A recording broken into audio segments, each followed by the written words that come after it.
capek banget nih, kayak habis tarik ulur hak angket.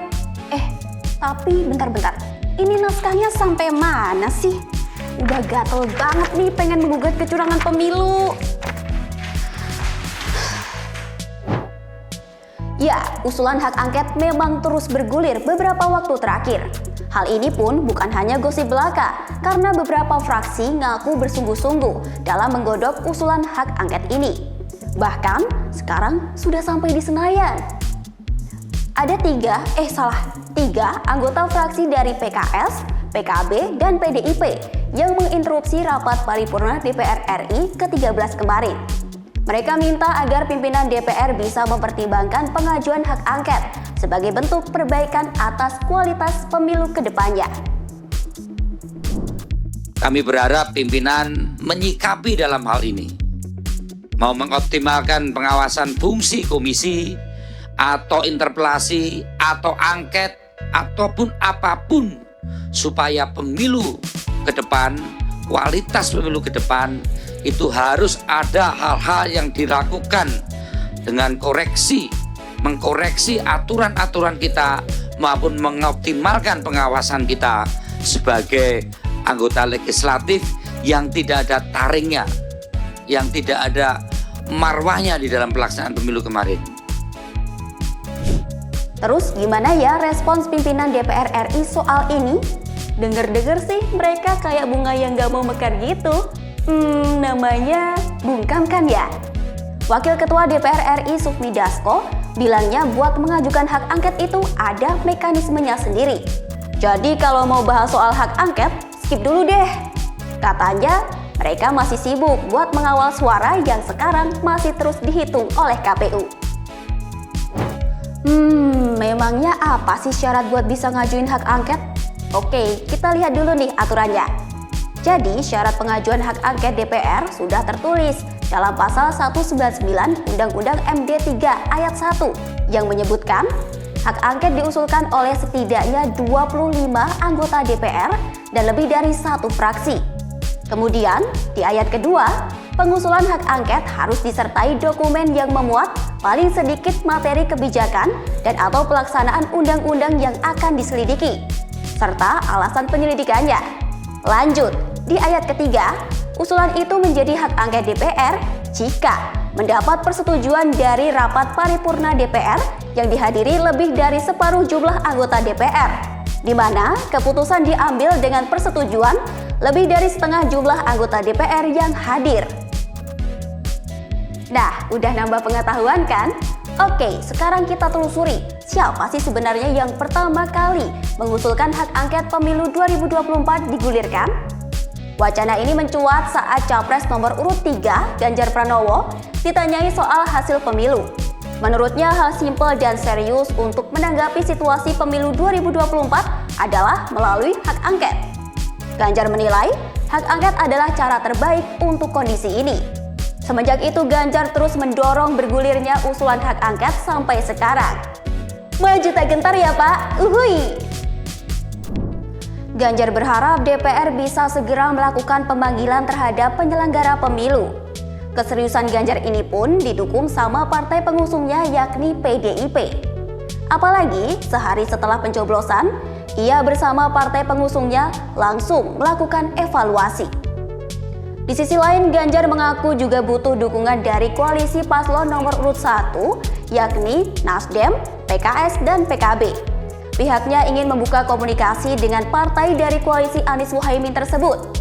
Ganjar menilai dengan dukungan ini, maka kemungkinan besar usulan hak angket bisa diloloskan karena berisi lebih dari 50% suara anggota DPR. Ceritanya lagi rekrutmen ya Pak? Yang mau join ada maksimal umurnya nggak tuh? Di tengah gonjang-ganjing usulan hak angket, ada kabar mengejutkan nih dari Ganjar. Tiba-tiba, Ganjar Pranowo dilaporkan ke KPK atas dugaan gratifikasi karena cashback dari perusahaan asuransi.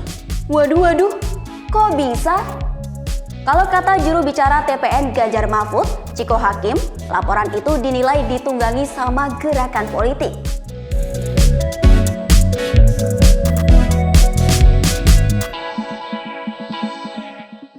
Pengamat politik Ujang Komarudin menilai usulan hak angket merupakan suatu hal yang sulit direalisasikan. Karena isu tersebut akan dibalas oleh kekuatan politik seperti yang terjadi pada Ganjar baru-baru ini. Menurutnya, hal itu sebagai upaya untuk melemahkan Ganjar agar tak banyak bicara. Ya karena kalau jalur politik, yaitu hak angket, itu pasti akan dibalas oleh pemerintah melalui kekuatan politik. Ini sudah terbukti kan, misalkan Ganjar yang mengusulkan hak angket tiba-tiba dilaporkan ke KPK atas dugaan kasus korupsi di Bank Jateng. Itu kan bagian daripada terapi kejut, bagian setrum untuk melemahkan agar Ganjar tidak banyak bicara gitu.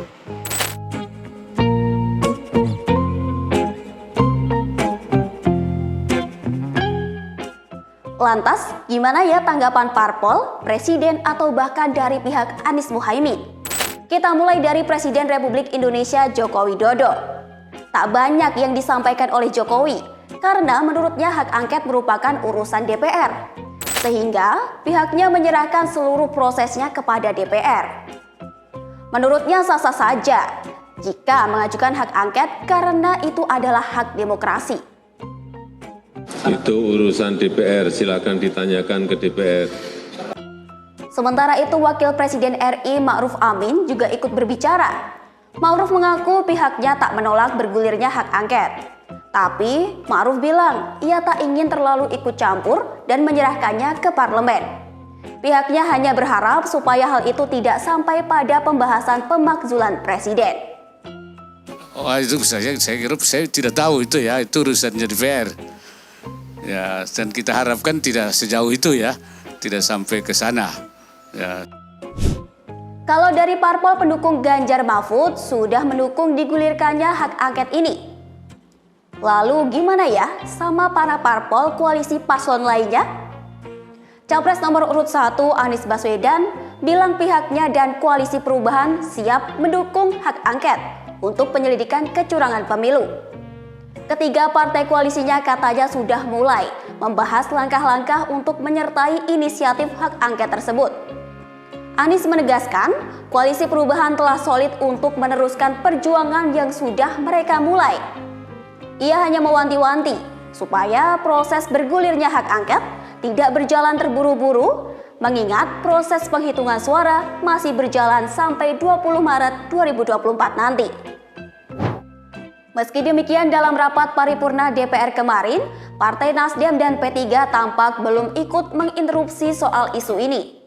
Salah satu anggota DPR dari fraksi Partai Nasdem, Sugeng Suparwoto, mengaku partainya masih ingin menunggu hasil rekapitulasi dan penetapan resmi hasil pemilu oleh KPU. Walaupun demikian, Sugeng menegaskan bahwa Nasdem tetap akan mendukung penuh usulan tersebut. Berbeda dari parpol pendukung 01 dan 03, koalisi pendukung Prabowo Gibran memastikan bahwa pihaknya akan menolak hak angket.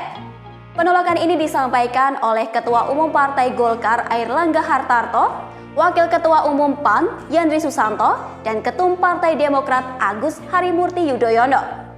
AHY menganggap tidak ada kecurangan yang terjadi, terutama pada pelaksanaan Pilpres 2024. Sehingga menurutnya hak angket tak ada urgensinya dalam Pilpres kali ini. Tapi bagi kami menolak tegas. Mengapa? Karena bagi kami tidak ada urgensinya. Kita tahu bahwa pemilu sudah kita jalankan, alhamdulillah berjalan dengan aman, damai. Kalau ada kurang sana, kurang sini, ya wajar.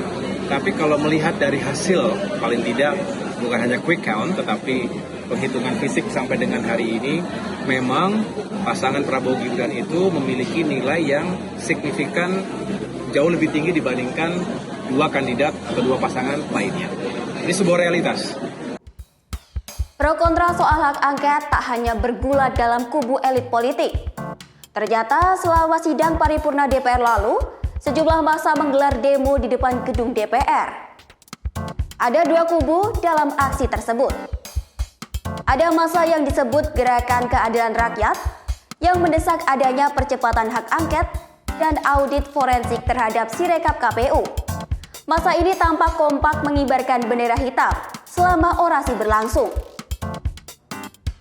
Sementara itu ada juga massa tandingan yang hadir di sana. Massa ini menyebut dirinya sebagai Gerakan Pemuda dan Mahasiswa Peduli Negeri yang berjumlah sekitar 100 orang.